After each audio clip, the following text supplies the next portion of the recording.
fuck are you? Nigga, who that is, John? Reggie! Who the fuck is Reggie? So, serious, pumped-up guys from Miami are planning to make history today by delaying a hell of a lot of funny pills. But the plans are not destined to come true. After all, it should have been thought out to send 2 non-white cops undercover to the Cuckless clan, but in such a way as to provoke interracial aggression at their first appearance.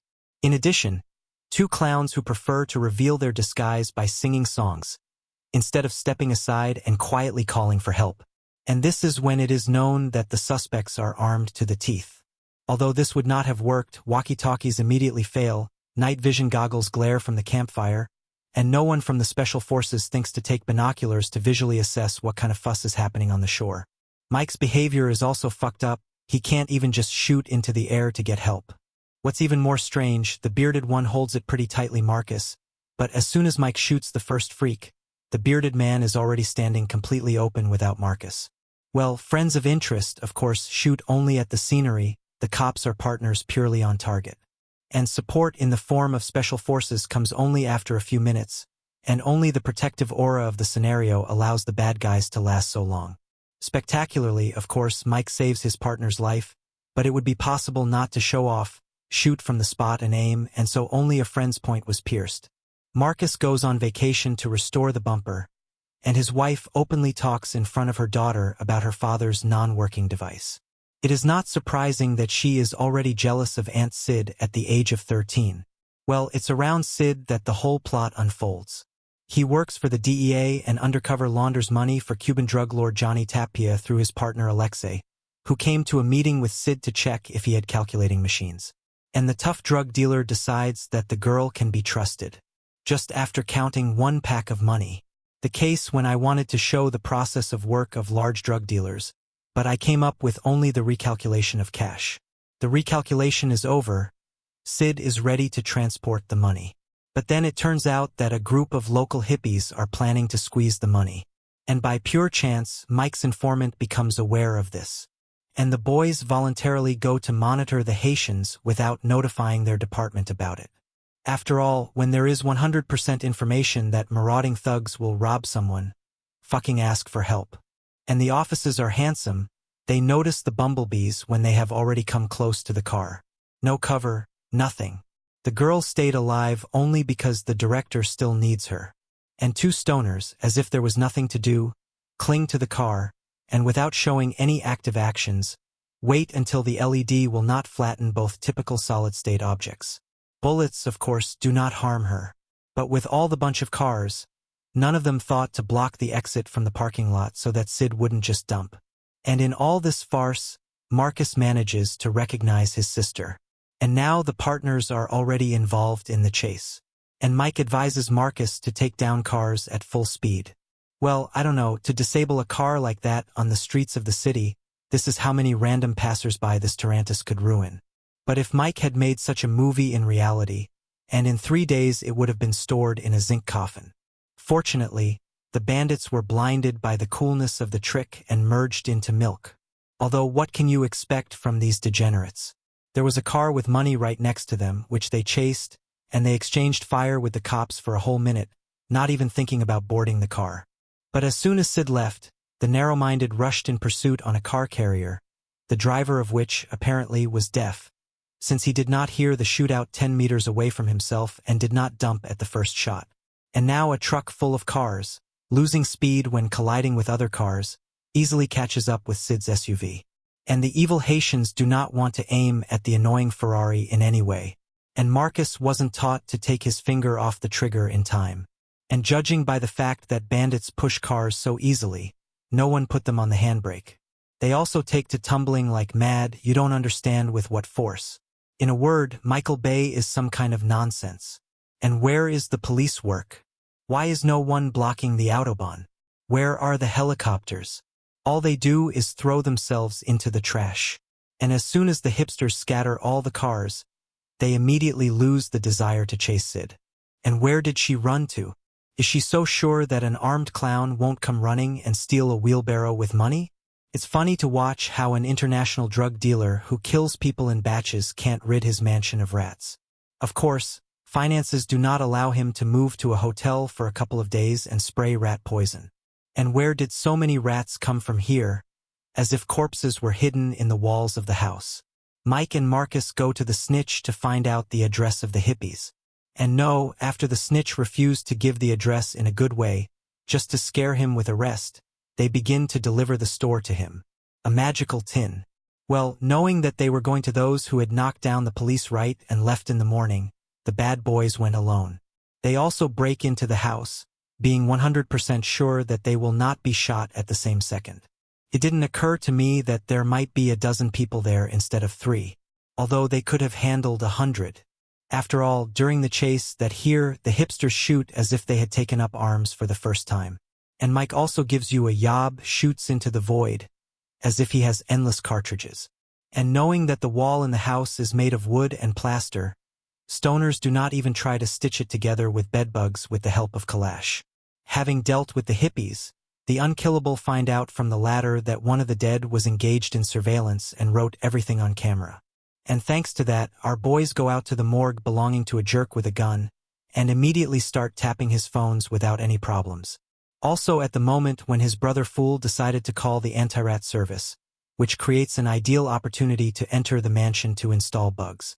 And judging by the fact that all this is being done illegally, Mike and Marcus's superiors don't give a damn that their employees are wandering around for hours outside the department. The drug lord's brother is still that idiot, since he did not react in any way to the fact that instead of the rat-catching service, the cockroach exterminator service arrived, one of which is also afraid of rats more than death, and even thought of calling the service at a time when Johnny would meet with the Russians and chop up one in the kitchen of his house. And in general, it does not control the presence of 2 left-wing types in the house in any way. One allows you to roam freely and find evidence, and the other to install bugs. Although there are a lot of thugs here, you could put 2 people to watch. And this is when Tokhtarov was butchered right in the kitchen, where Mike finds his finger, which is Y pallets. And then the friends' partners just dump, and all the bandits shoot exclusively into the air. The gate was left open, and no one guessed to chase the black cars. And who would doubt that the random pieces of paper that Mike picked up from the trash turned out to be a clear image of the ship with the name on which the drugs were transported. And now the heroes are already in the port on an ambush, simultaneously taking Sid with them. Well, that's right, because when you go to a place where there is a high probability of a shootout, you definitely need to take only your sister but not take full-fledged reinforcements. This is the second time they've missed an opportunity to arrest Johnny's in the act. The coffin with the drugs has already been loaded into the hearse, and Mike and Marcus are looking for a vehicle to pursue. They probably came here to the port by minibus. Yes, and there is no need to get into the first car that comes along. Mike spends time to drive up prettier so that the gangsters go away. They press the car better, but they didn't figure out how to stay behind the bandos so as not to burn their faces. And it's strange that the bandits just won't shoot them while they're driving very close. No, they turn off somewhere to prepare an ambush in a completely different place. And why aren't these 2 super cops calling for backup to block the streets? What's the point of them just following them? The strength of the coffin truck is like that of a tank. It quickly breaks through brick walls. And then the back doors open on their own, and the corpses do not fall out in a crowd, but in turn. The coffin truck lures the boys to the place where an ambush is prepared for them, but dozens of bullets evaporate a centimeter away from them due to the immortality skill of the main characters. And here Mike and Marcus definitely had to die, because they went right into the firing zone. But the bandits decided to stop shooting for some shit and get out. And while Mike and Marcus were going upstairs, the bandos managed to go downstairs and disappear with a huge coffin full of drugs. And then the funny thing is, they didn't notice the 4 bandits with the coffin, but they noticed the driver of the coffin truck, who was supposed to be a kilometer away from them, and teleported right behind him. And where is the logic of bandos, since he thought of rushing at Mike right in front of a running train? Krasava kid, have a nice flight. Mike comes home to Marcus with the good news. And immediately the daughter's boyfriend shows up. Well, Marcus shows all his love for his daughter, turns on the inadequate and begins to search the boy, allowing Mike to bang the barrel, bringing the guy to a heart attack in wet pants. They both want their daughter to be a girl before the age of 40. Well, at night, cool boys enter the morgue through the cremation tube. And here their mission would have ended if the morgue workers had bothered to close the stove. As expected, a lot of money and a large batch of drugs are found in the morgue.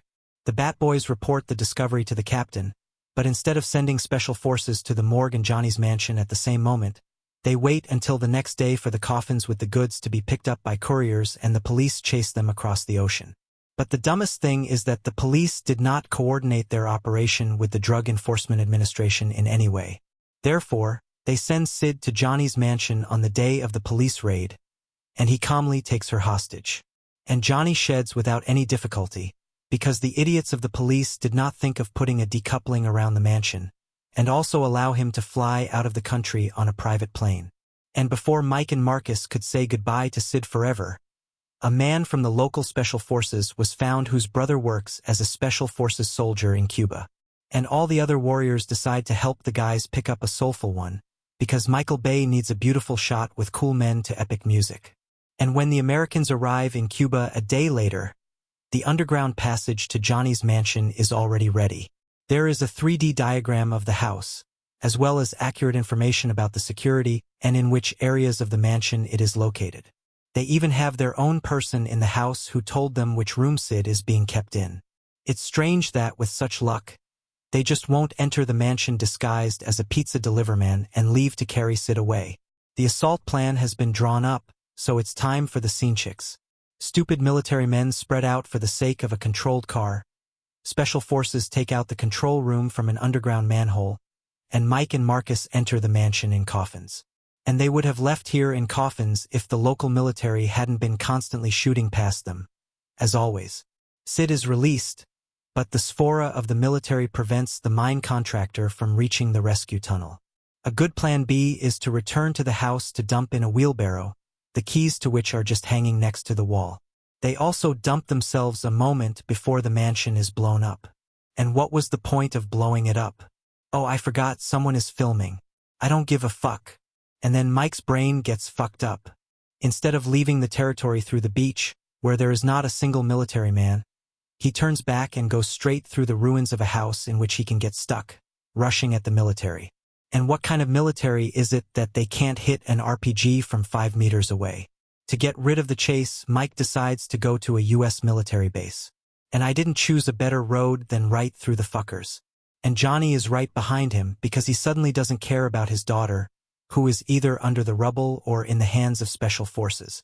And how the Hummer still hasn't punctured all the wheels, and Mike hasn't cracked his skull, and the steering wheel with such jumps. By stopping 2 unknown cars, American soldiers allow armed types to further solve their problems. And here he is, Johnny's dumbest act of the whole movie. Let's say that he ate too much of his pills and did not find him going to a military base to avenge his mansion. But why the fuck did this moron point a gun at Mike and just stand there? Is that what he's waiting for? The permission of the Holy Spirit? And Johnny's accomplice is also out of this world. He asks Sid and Marcus to drop their guns instead of shooting them both. And thanks to a well-aimed throw, Sid goes to fertilizer. And the headmaster, paralyzed by the script, waits until Marcus completes his somersault, takes aim and blows his brains out. Well, after Mike was unharmed, being a meter away from an anti-personnel mine, kissing sitting in a minefield under the gun of a bunch of military men is so much easier than a turnip.